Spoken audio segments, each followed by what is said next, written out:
rayım yürürse aşkım gayret tefir işledir kâler yolunu kalim yürürse iler dönmez damar kaçan bir kâler benim dağın başından hiç kim kalmaz bakırların başından artık şunu kadar vesir taşından ölümüz göçer gider bu kâler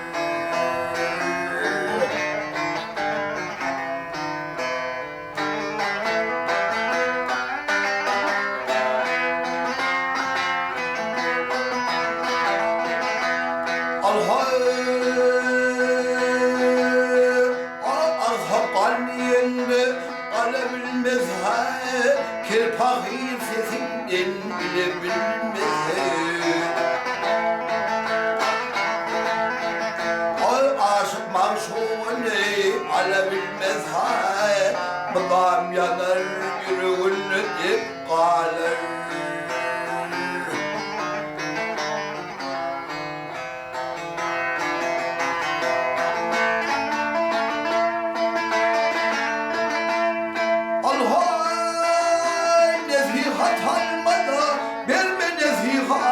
her kim ıhlas ile dinlese ömrü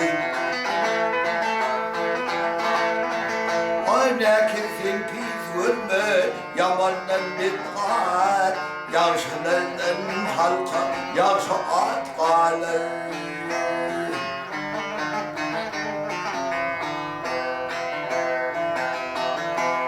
Yeni gidiyor her sevgiler zamanı Altı var yok, getir içine buzağına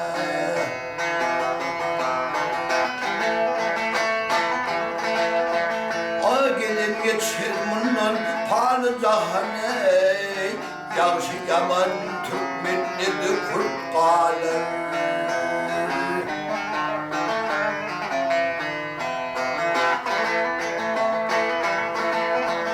O gelip geçir bunun palı cahane